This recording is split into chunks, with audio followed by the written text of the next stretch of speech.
நான் தான் உங்கள் முருகேஷ் நேச்சுரல் லைக்கர். பார்த்திங்கன்னா நம்ம கொஞ்ச நாளாக வீடியோஸ்லாம் போடலை, அக்ரிகல்ச்சர் வீடியோஸ். பார்த்திங்கன்னா திரும்பவும் வந்து தோட்டத்தில் வந்து தென்னை மரத்துக்கு வந்து உரம் வைக்கிற ஒரு வேலையை தான் பார்க்க வந்திருக்கோம். இது என்ன மாதிரியான வேலை, இதனுடைய பலன் எப்படி இருக்குன்னு சொல்லி பார்க்கலாம்.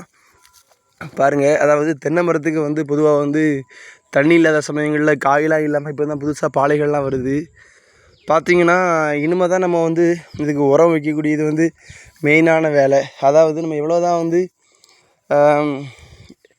கெமிக்கல் உரம் வச்சாலும் நம்ம வந்து ஆர்கானிக் உரம் வச்சோன்னு சொன்னால் தான் அதிகமாக தென்னை மரத்தில் வந்து வறட்சியும் தாங்கி காய் வந்து அப்படி காய்ச்சிட்டே இருக்கும். ஸோ அதுக்காக இன்றைக்கி நம்ம தோட்டத்தில் வந்து ஒரு இயற்கையாக தென்னை மரத்துக்கு வந்து எந்த ஒரு பாதிப்பு இல்லாமல் ஒரு உரத்தை தான் பார்க்க போகிறோம். பாருங்கள், அதான் சாணி உரங்க. இந்த சாணி உரம், கொலை இதெல்லாம் சேர்த்து தென்னை மரத்துக்கு வைக்கணும். பார்த்திங்கன்னா வந்து தென்னை மரத்தை விட கிட்டத்தட்ட ஒரு 6 அடிக்கு அப்புறம் தாங்க அந்த குழி தோண்டணும். தென்னை மரத்து மூட்டிலேருந்து ஒரு 6 அடிக்கு அப்புறம் பாருங்கள், இந்த மாதிரி ஆழமாக அந்த வேர்கள்லாம் வெட்டுப்படுற மாதிரி 6 அடிக்கு அப்புறம் ஷேப்பாக தென்னை மரத்துக்கு நடுசில் பார்த்திங்கன்னா இந்த மாதிரி ஒரு குழியை வந்து லாங்காக தோண்டி இதில் வந்து நம்ம அந்த குலைத்தலைகள், அந்த ஆட்டுச்சாணம் இதெல்லாம் போட்டு வச்சோம்னா பலன் வந்து சிறப்பாக இருக்கும். பார்த்திங்கன்னா தென்னை மரத்து வேர்கள் வந்து பக்கத்தில் இருக்க வேர்கள் வந்து பழைய வேர்கள், அது வந்து உரத்தை வந்து அதை வேர்லேருந்து எடுத்து கொடுக்காது. கொஞ்சம் லாங்காக இருக்கிற வேர்கள்லாம் பார்த்திங்கன்னா வந்து அந்த மரத்துக்கான உரத்தை எடுத்து கொடுக்கும். முக்கியமாக பார்த்திங்கன்னா இந்த வேர்கள்லாம் வெட்டு போடணுங்க. அதாவது பழைய வேர்கள்லாம் வந்து வெட்டுப்பட்டுச்சு சொன்னால் தான் வந்து வைக்கிற உரத்தில் வந்து புதுசாக வேர்கள் வந்து அது வந்து புதிய வேர்களை போடும். அந்த புதிய வேர்கள் தான் வந்து அதுக்கு தேவையான உரத்தை வந்து எடுத்து கொடுக்கும். பாருங்கள், அந்த உரத்தை எப்படி வைக்கலாம்னு சொல்லி அந்த உரம் வைக்கிற முறையை பார்க்கலாம். பாருங்கள், பார்த்திங்கன்னா இதான் மாட்டுச்சாணம். அது கூட வந்து கெமிக்கல் உரம் லைட்டாக மேலே போட்டிருக்காங்க.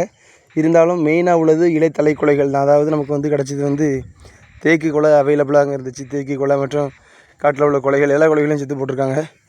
பாருங்கள், அந்த குலைகள்லாம் வச்சு குலைக்கு மேலே வந்து மாட்டுச்சாணம் உரத்தை போட்டு அதுக்கு மேலே அதிகமான மகசூலுக்காக கொஞ்சம் கெமிக்கல் உரம் கொஞ்சமாக தூவிருக்காங்க. பாருங்கள், பார்த்திங்கன்னா அந்த தென்னை மரத்துக்கிலேருந்து ஒரு 6 அடி 7 அடிக்கு அப்புறம் லாங்காக ஒரு குழி.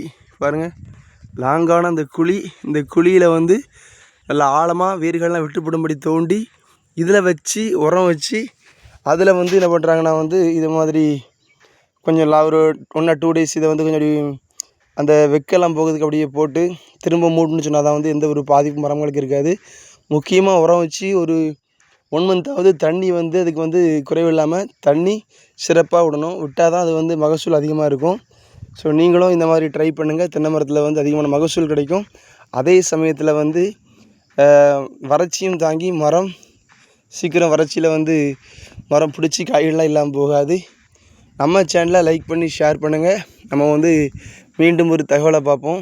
அதாவது நான் நம்மளுடைய வீடியோ, நம்முடைய சேனலுடைய முக்கிய நோக்கம்னு பார்த்திங்கன்னா வந்து நேச்சுரல், எந்த ஒரு எடிட்டிங்கும் கிடையாது, எந்த ஒரு ஆடம்பரமும் கிடையாது. ஸோ நேச்சுரலாக உள்ளதை நேச்சுரலாக எடுத்து போடுறோம். கண்டிப்பாக நேச்சுரலுக்கு சப்போர்ட் பண்ணுங்கள், லைக் பண்ணுங்கள், விவசாயிகளுக்கும் சப்போர்ட் பண்ணுங்கள். நன்றி.